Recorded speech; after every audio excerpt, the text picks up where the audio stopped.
remember asking the CEO of Parler this a year or two ago. Speech standards aside, what are you doing to be better than Twitter?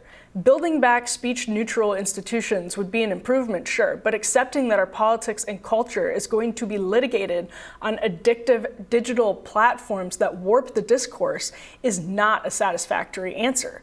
Why did Twitter employees freak out in some deeply hyperbolic and weird ways after the call yesterday? Partially because addictive social media platforms are making us sick. They're fueling the destructive culture of narcissism that Christopher Lasch wrote about all the way back in 1979. Quote, personal relations founded on reflected glory, on the need to admire and be admired, prove fleeting and insubstantial, he observed all that time ago. I want to read one more just great, delicious quote from Culture of Narcissism.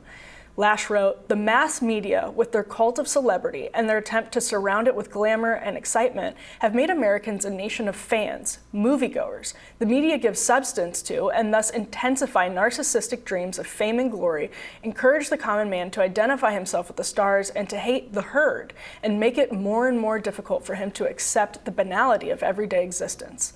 Now, I sincerely hope Elon Musk can make Twitter better, but there's no version of Twitter that will ever make us better.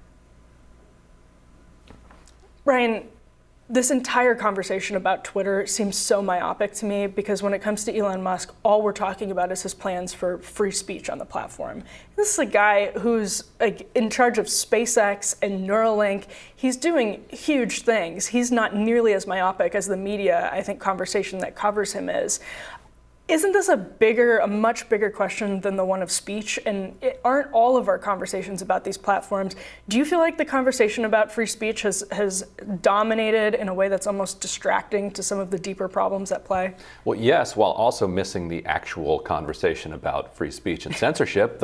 The biggest threat to censorship, obviously, is the Chinese government. Like in the world, absolutely, like just proportionally, like that is quite obvious. They tried to get Twitter to shut down a bunch of accounts in Hong Kong when they were cracking down on dissent there, and Twitter said no, we're not doing that.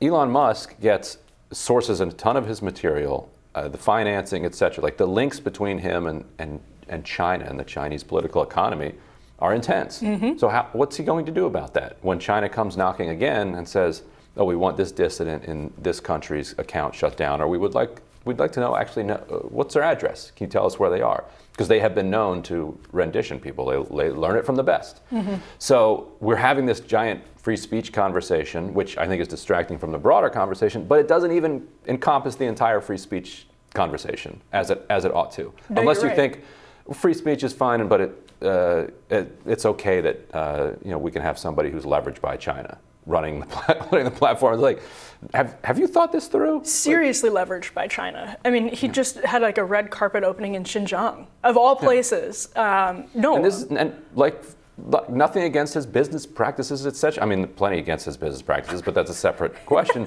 It's okay if you want to be a global multi-billionaire and be involved with China. That's how it works.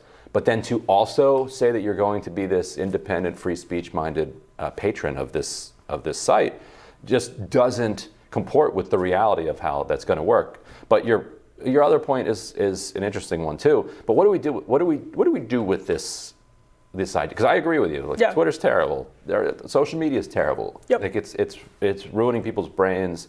It's pulling us away from what it means to be human. But what do we do with that?